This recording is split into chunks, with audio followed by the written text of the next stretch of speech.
Ja, meine Damen und Herren, die Sitzung ist noch nicht beendet. Wir ringen noch um eine Lösung. Wir sind uns einig, dass es nicht nur um eine Verteilung geht, sondern dass wir einen ganzheitlichen Ansatz brauchen.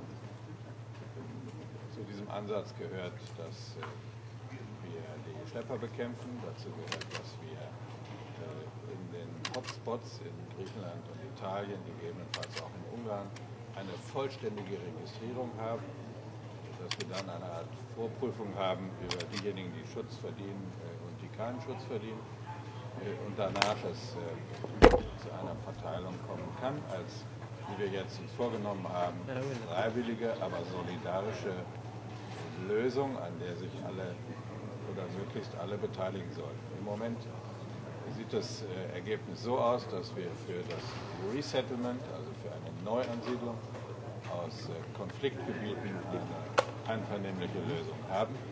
Wir liegen dort sogar etwas oberhalb der von den Regierungschefs angepeilten 20.000. Für die Umsiedlung, die sogenannte Relocation, sind wir noch nicht am Ziel.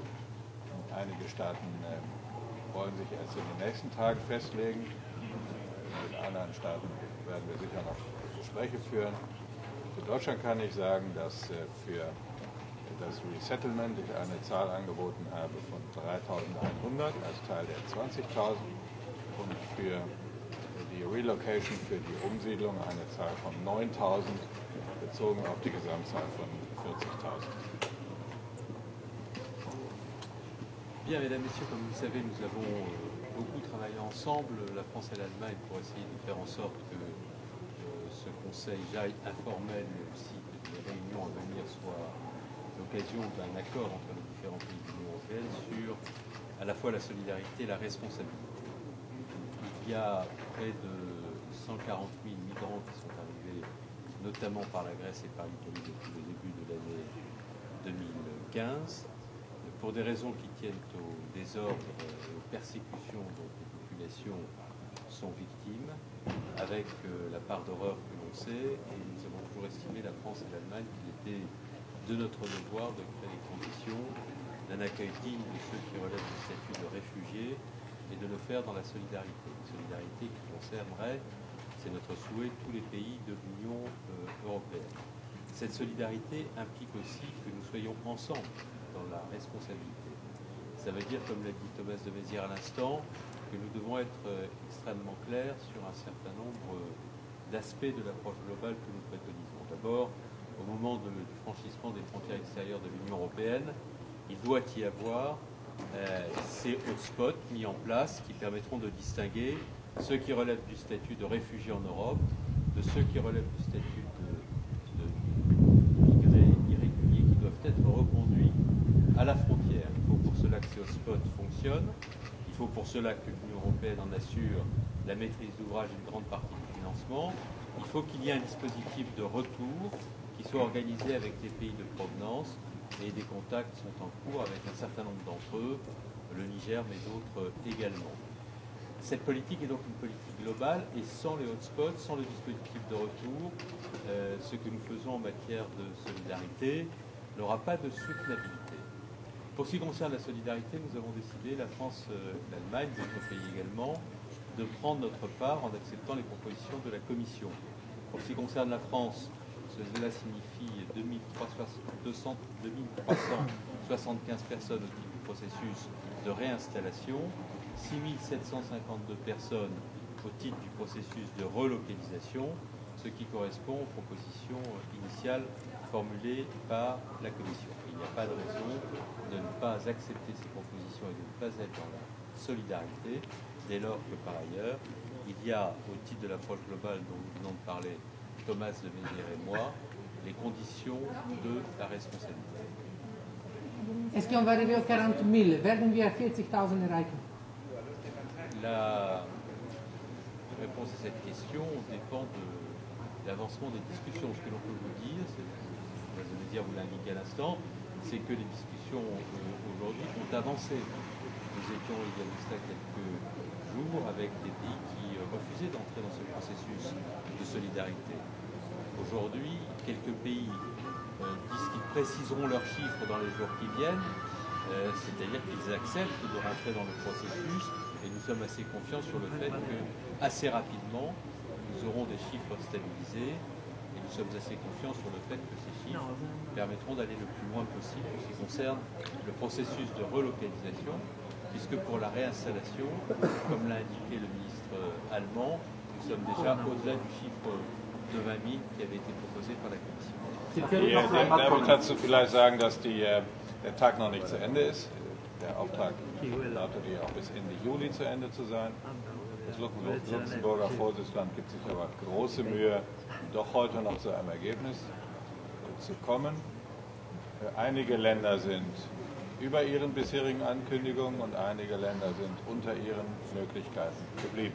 Was macht Italien? Welche sind denn da untergeblieben, können Sie das sagen? Das möchte ich jetzt noch nicht weg. Warum sind die Verhandlungen so schwierig, gerade bei der Relocation? Weil die Betroffenheit der Staaten sehr unterschiedlich ist.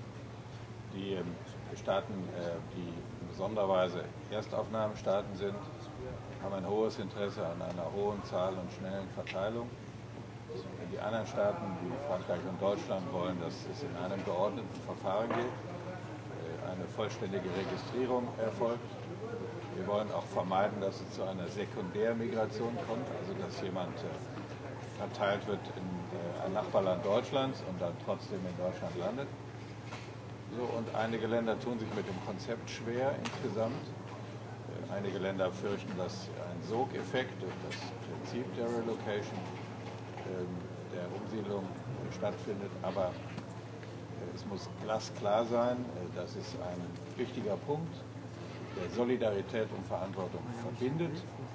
Das haben die Staats- und Regierungschefs so beschlossen und da gibt es jetzt keine Ausweichung mehr. Monsieur Cazeneuve, quels sont les pays qui n'ont pas encore arrêté leurs chiffres ou décidé? On parle de l'Espagne et de l'Autriche. Vous avez remarqué que le ministre allemand n'a pas répondu à cette question, donc vous essayez de poser la question au ministre français, ce qui est d'ailleurs tout à fait de bonne guerre.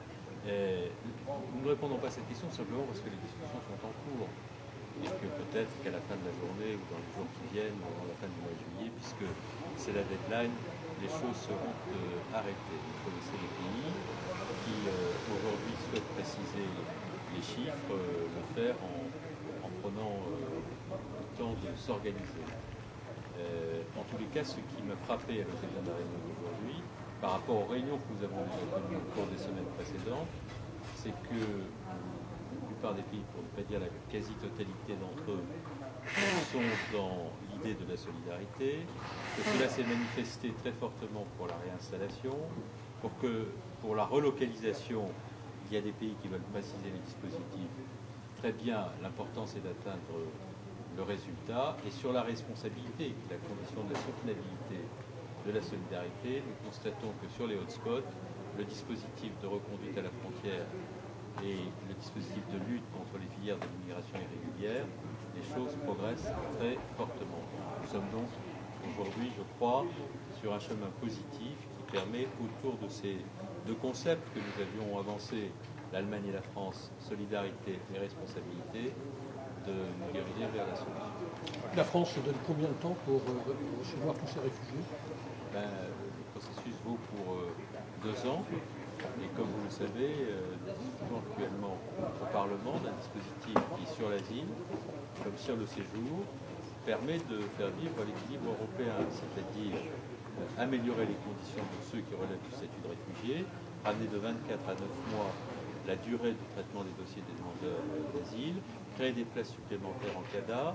Le plan de 11 000 places que j'ai annoncé permet à la France de remplir son devoir qui concerne l'accueil des réfugiés. Et en même temps, ce que nous faisons sur la loi relative au séjour, c'est la fermeté pour ceux qui relèvent de l'immigration économique et irrégulière, la fermeté pour les filières de la traite des êtres humains qui les accompagnent, parce qu'il n'y a pas de soutenabilité de ce que nous pouvons faire pour les réfugiés s'il n'y a pas de fermeté à l'égard de ceux qui relèvent de l'immigration économique et irrégulière ou qui l'organisent.